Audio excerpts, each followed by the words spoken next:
नमस्कार दोस्तों, मैं हूं आपका होस्ट सूरज कुमार सिल और आप देख रहे हैं इवनिंग अड्डा अध्यात्म। इवनिंग अड्डा अध्यात्म के आज के इस एपिसोड में हम बहुत ही महत्वपूर्ण विषय पर चर्चा करने जा रहे हैं, तो इस वीडियो को अंत तक जरूर देखें। आज का हमारा विषय है आत्मा, यानी आत्मा क्या है, इसके बारे में आज हम आपको बताएंगे। आत्मा के बारे में जो पूरा कॉन्सेप्ट है उसको हम आपके समक्ष रखेंगे, आपको बताएंगे कि आखिर ये आत्मा है क्या, ये कहां से आई है, कहां जाएगी, क्या आत्मा ही ईश्वर है, आत्मा का आकार क्या है, इसका निवास कहां है, आत्मा अजर है, अमर है तो क्यों है। ये सभी बातें इस वीडियो में हम आपको बताएंगे। दोस्तों, पूरा जो वीडियो है वह 2 भाग में आएगा, यानी ये वीडियो का पार्ट 1 है और पार्ट 2 कल हम अपलोड कर देंगे। तो पार्ट 1 और पार्ट 2 देखने के बाद आत्मा के बारे में जो भी आपकी धारणाएं हैं या जो भी आपके विचार हैं वो बिल्कुल बदल जाएंगे। या आत्मा के बारे में आपको बिल्कुल भी जानकारी नहीं है तो जानकारी आपको आत्मा के बारे में ये 2 वीडियो देखने के बाद मिल जाएंगी। तो आइए शुरू करते हैं आज का हमारा ये टॉपिक। सबसे पहले हम जान लेते हैं कि आत्मा है क्या।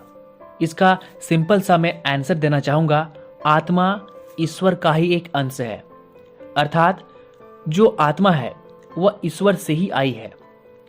अब हम कहते हैं कि मैं खाना खाता हूं, मैं कल यहां जाऊंगा, मैं फलना कंपनी में जॉब करता हूं, तो ये मैं कौन है।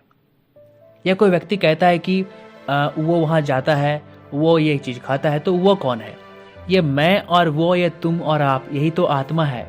अभी मैं बोल रहा हूं और आप वहां बैठकर अपने घर में इस वीडियो को, इस ऑडियो को सुन रहे हैं, तो मैं भी ये आत्मा हूं और जो आप जो सुन रहे हैं वो आप भी आत्मा है। भले ही हम अपने मुख से और कान से बोलते हैं और सुनते हैं, लेकिन जो अंदर हमारा सॉफ्टवेयर है वो कौन है, वो आत्मा ही है। अब बात करते हैं कि आत्मा ईश्वर के पास से आई है या आत्मा ईश्वर का अंश है। इसका प्रमाण क्या है? तो इसका प्रमाण शास्त्रों में है। इसका एक उदाहरण मैं आपको भगवत गीता से देता हूं। जब भगवान श्री कृष्ण अर्जुन को अपना दिव्य रूप यानी विश्व रूप दिखाते हैं तो वे कहते हैं कि हर जन्म में मैं ही जन्म लेता हूं और हर मृत्यु में मैं ही मरता हूं। यानी ईश्वर भगवान ये कह रहे हैं कि हर इंसान का यानी हर आत्मा का जब जन्म होता है तब भगवान ही उस आत्मा के रूप में जन्म लेते हैं, और जब उस व्यक्ति की मृत्यु होती है तो वो भगवान ही जो है उस शरीर को छोड़कर, यानी आत्मा उस शरीर को छोड़कर चली जाती है। इसका यही प्रमाण है कि आत्मा ही ईश्वर का अंश है, आत्मा ही ईश्वर का रूप है। और एक उदाहरण आप देखे होंगे, जब भी आपका पैर किसी मनुष्य के पैर, किसी व्यक्ति के पैर से या उसके शरीर से छुआ होगा तो उस व्यक्ति को छूकर हम प्रणाम करते हैं। तो हम प्रणाम करते क्यों हैं? क्योंकि हमारा यह मान्यता है दोस्तों कि हर मनुष्य के अंदर, हर व्यक्ति के अंदर ईश्वर का निवास है। तो ईश्वर तो साक्षात उस व्यक्ति के अंदर आएगा नहीं, तो किसी ना किसी रूप में आएगा। तो ईश्वर जो है हर व्यक्ति के अंदर में आत्मा के स्वरूप के रूप में ही मौजूद है। मेरे शरीर में आत्मा है तो वह ईश्वर रूपी आत्मा है।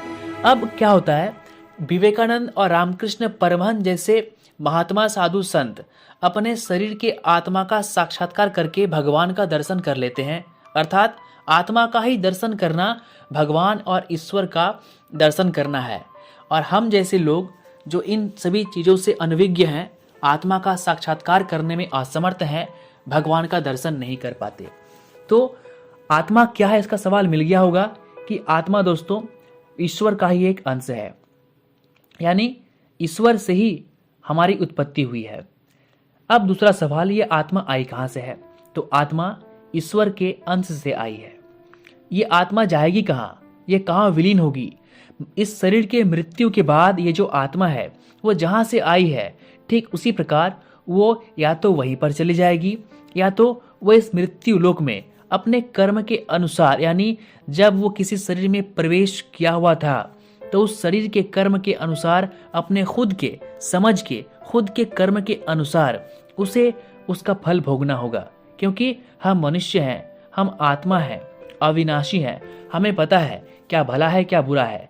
भला कर्म करने वाला स्वर्ग को, देवलोक को या पितृलोक को प्राप्त होते हैं, और जो बुरे कर्म करते हैं वे या तो नरक में निवास करते हैं या फिर इसी मृत्यु लोक में उनका दोबारा जन्म होता है, या फिर उसे प्रेत लोक में कुछ दिनों तक भूत प्रेत पिशाच के रूप में अपना जीवन व्यतीत करना पड़ता है। अब बात करते हैं, क्या आत्मा और ईश्वर एक ही है? बिल्कुल, आत्मा और ईश्वर एक ही है। मैंने पहले भी आपको कहा कि आत्मा जो है ईश्वर का अंश है, संपूर्ण ईश्वर नहीं है, उसका एक अंश मात्र है। यानी यूँ समझ लीजिए कि इस पूरे ब्रह्मांड में, इस पूरे जो कायनात है, जो ब्रह्मांड है, उसका एक अंश मात्र, एक चींटी का अंश मात्र, वही ये आत्मा है। अब आत्मा के आकार के बारे में हम बात करते हैं। देखिए, जो हमारा जो उपनिषद है, कठोपनिषद या गरुड़ पुराण, इन सभी धार्मिक शास्त्रों में आत्मा के आकार के बारे में कहा गया है कि आत्मा का आकार जो है वो अंगूठे के बराबर है। अर्थात आपके दाहिने हाथ का जो अंगूठे का जो आकार है उसके जैसा ही आत्मा का आकार है, सेम टू सेम। या फिर जो कैंडल का ज्योति जो लव होता है ना, उसके बराबर आत्मा का आकार है। यह शास्त्रों में कहा गया है, ये किसी व्यक्ति ने देखा नहीं, देखकर नहीं कहा, शास्त्रों में कहा गया है, लिखा हुआ है। आत्मा के बारे में अगर आपको बहुत कुछ जानना है, संपूर्ण बातें आपको जाननी है, तो आप गरुड़ पुराण पढ़िए, आपको जो समस्त चीज है आत्मा के बारे में आपको वहां पर मिल जाएंगी। अब बात करते हैं आत्मा का निवास कहाँ पर है। देखिए, शास्त्रों के हिसाब से ही आत्मा का निवास हमारे हृदय में है। इसका एक उदाहरण मैं आपको देना चाहूंगा समझाने के लिए कि जब भी हमें सुख या दुख की अनुभूति होती है, जब हमारे परिजनों के साथ कोई अकस्मात दुर्घटना घटित होती है, तब सबसे पहला जो भाव, विचार, अनुभव या आघात लगता है, अनुभव होता है, वो हमें हमारे हृदय में ही होता है। अचानक से दिल धड़कने लगता है जब हम खुश होते हैं, ठीक है, और जब हम दुखी होते हैं तब भी हमारा दिल बहुत ही उदास हो जाता है। तो इसका यही रीजन है कि जो आत्मा का निवास है वो हमारे हृदय में है, क्योंकि आत्मा तो बहुत छोटी है, उसे ना तो आप नाप सकते हैं ना ही कुछ कर सकते हैं, तो उसे बस रहने के लिए एक छोटा सा जगह चाहिए होता है आपके हृदय में। इसलिए हृदय की गति रुक जाने से हम मर जाते हैं। अब बात करते हैं आत्मा अजर और अमर क्यों है। देखिए, जो चीज जन्मा ही नहीं है वो कैसे मरेगा, अर्थात जिसका जन्म ही नहीं हुआ है वो मरेगा कैसे। आत्मा तो अजर है, अमर है। जब से ये ब्रह्मांड है उससे पहले से आत्मा यहाँ पर निवास करती आ रही है, क्योंकि आत्मा तो ईश्वर का अंश है और ईश्वर का जन्म तो हुआ ही नहीं है।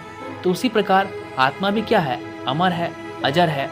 और भगवत गीता में तो ये कहा भी गया है ना कि आत्मा को ना तो हम जला सकते हैं आग से, ना ही पानी से भिगा सकते हैं, ना ही शस्त्र से काट सकते हैं और ना ही पानी से सुखा सकते हैं, क्योंकि आत्मा क्या है, अविनाशी है, उसका विनाश ही हम नहीं कर सकते हैं।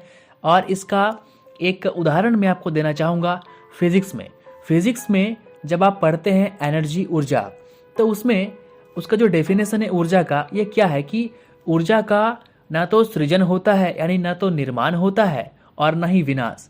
ऊर्जा का हम उत्पन्न भी नहीं कर सकते हैं और उसका विनाश भी नहीं कर सकते हैं। तो ठीक उसी प्रकार आत्मा का भी ना तो हम उसे जन्म दे सकते हैं और ना ही उसे मार सकते हैं। वो अविनाशी है, चिरकालीन है, सत्य है। मैं ही आत्मा हूं। ये जो स्व है मैं, इसे मैं को ही हम आत्मा कहते हैं। दूसरे शब्दों में कहें तो आत्मा हमारे शरीर का सॉफ्टवेयर है। हमारा जो शरीर है वह हार्डवेयर है, जो बाहर से दिखता है उसे हम भौतिक शरीर कहते हैं, लेकिन जो हमारा सूक्ष्म शरीर है अर्थात हमारी जो आत्मा है वो हमारा क्या है, सॉफ्टवेयर है। उसे हम आध्यात्मिक भाषा में, आध्यात्मिक लैंग्वेज में हम सूक्ष्म शरीर या जीवात्मा कहते हैं। मतलब छोटा शरीर, इस शरीर के भीतर भी और एक शरीर। तो दोस्तों, उम्मीद करते हैं कि यहाँ तक आप समझ गए होंगे कि आत्मा है क्या, आत्मा कहाँ से आई है, कहाँ जाती है, आकार क्या है, निवास क्या है, अमर क्यों है। देखिए, आत्मा के कॉन्सेप्ट को एक ही वीडियो में पूरा करना या बताना बिल्कुल संभव नहीं है, तो इसलिए हमने सोचा है कि इसका एक पार्ट 2 भी हम लाएंगे कल। तो उस पार्ट 2 को देखने के बाद, यानी पार्ट 1 और पार्ट 2 के वीडियो को देखने के बाद आत्मा का पूरा कॉन्सेप्ट जो है आपको समझ में आ जाएगा। कल की वीडियो में हम आपको बताएंगे कि शरीर से बाहर निकलने के बाद आत्मा क्या करती है, और स्वर्ग और नरक का भी कॉन्सेप्ट धीरे धीरे हम आपको बताएंगे। हम आपको ये भी बताएंगे कि आत्मा शरीर के अंदर कैसे प्रवेश करती है और आत्मा शरीर से बाहर भी कैसे निकलती है।